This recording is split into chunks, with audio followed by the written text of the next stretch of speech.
বিজ্ঞান তারা জীব নিয়ে রিসার্চ করলো, জীব নিয়ে রিসার্চ করার পরে তারা বলল যে এই জীবের ভিতরে আল্লাহ তাআলা একটা নয় দুটো নয় 3000 স্তর দিয়েছে, যা দিয়ে মানুষ বিভিন্ন জিনিসের শ্বাস ছাড়তে পারে। আপনি যখন মুরগির গোশত খাবেন তার টেস্ট আলাদা হবে, আপনি যখন মোষের গোশত খাবেন তার টেস্ট আলাদা হবে, আপনি যখন গরুর গোশত খাবেন তার টেস্ট আলাদা হবে, আপনি যখন শোল মাছ খাবেন তার টেস্ট আলাদা হবে, আপনি যখন বোয়াল মাছ খাবেন তার টেস্ট আলাদা হবে।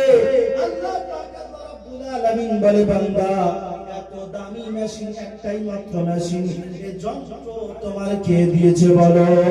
বর্তমান সময় আমাদের যে প্রধানমন্ত্রী যখন কোনো খাবার খায় ওই খাবারটা কয়েক জায়গা থেকে রিসার্চ হয়ে তারপরে প্রধানমন্ত্রীর কাছে যাবে, যাতে খাবারের মধ্যে কোনো বিষ না যেন মিশানো থাকে, খাবারটা যাতে খারাপ না হয়, শরীর যাতে অসুস্থ না হয়।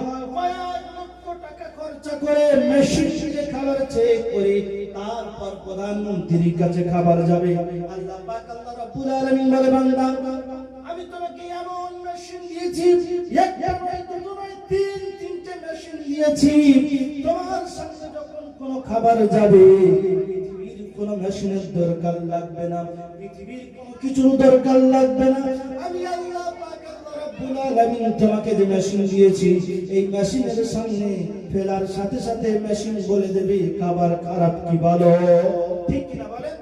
আমাদের সামনে যখন কোনো খাবার আসে সর্বপ্রথম আমরা চোখ দিয়ে দেখি খাবারটা ভালো কি খারাপ।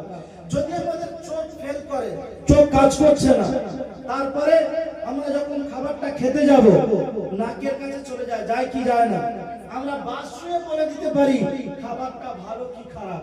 2 নাম্বার মেশিন। 3 নাম্বার মেশিন হলো জিহ্বা, জিহ্বায় দেওয়ার সাথে সাথে সঙ্গে সঙ্গে বলে দিতে পারে খাবারটা ভালো কি খারাপ, ঠিক কি না বলেন?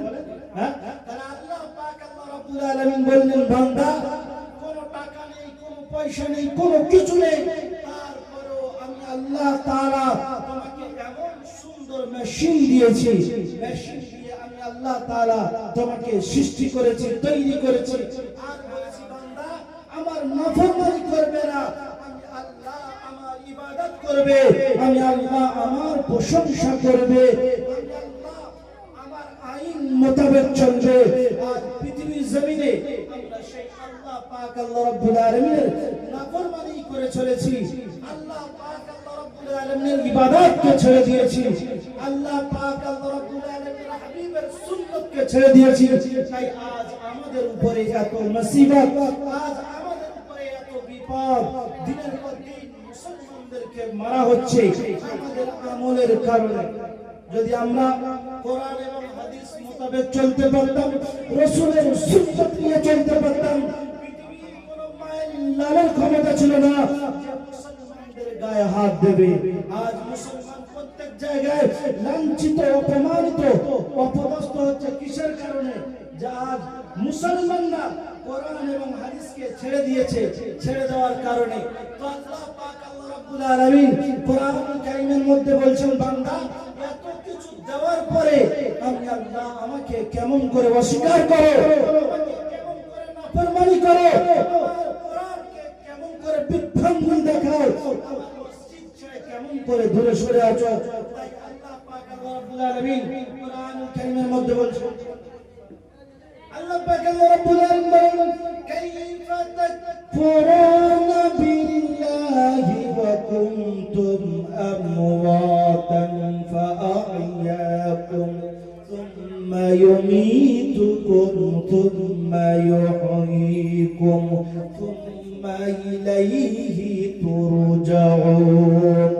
আমি আল্লাহ পাক আল্লাহ রাব্বুল আলামিন, তুমি মুর্দা ছিলে, তোমার কোনো কিছুই ছিল না, আমি আল্লাহ পাক আল্লাহ রাব্বুল আলামিন তোমাকে জিন্দা বানিয়েছি, আবার আমি আল্লাহ তোমাকে মরতে হবে, মরণ দেব, মৃত্যু দেওয়ার পরে আমি আল্লাহ পাক আল্লাহ রাব্বুল আলামিন আবার আমার কাছে জীবিত করে তুলবো, আবার কাঠগড়ায় দাঁড় করিয়ে আমার বান্দা বান্দিরা আমি হিসাব নেব।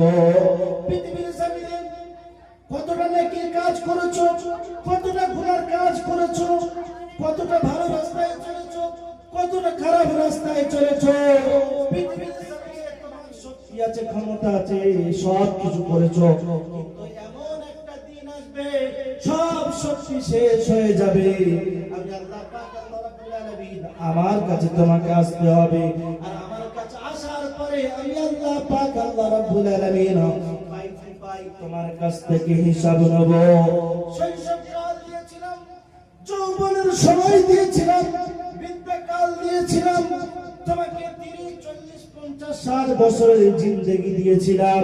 তুমি কি করেছো? কতটা নেকির কাজ করেছো, কতটা গুনার কাজ করেছো, কতটা কি করেছো? আমি আল্লাহ পাক আল্লাহ রাব্বুল আলামিন আমার কাছে এসে তোমার হিসাব দিতে হবে।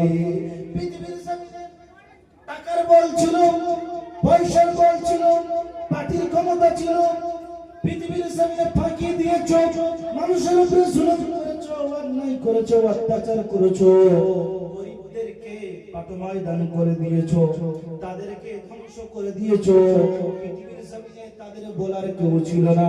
তারা পৃথিবীর কোন বাদশার কাছে জানায়নি, পৃথিবীর কোন এমএলএর কাছে জানায়নি, পৃথিবীর কোন মন্ত্রীর কাছে জানায়নি।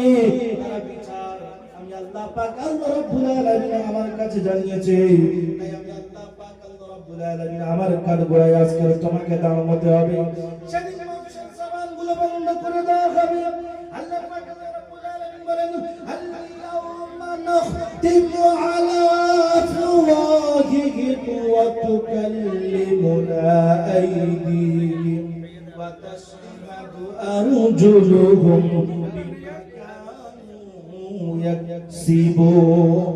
সেদিন বান্দার জবান বন্ধ করে দেওয়া হবে, হাত কথা বলবে, পা কথা বলবে, সেদিন বান্দার অঙ্গ প্রত্যঙ্গ কথা বলবে।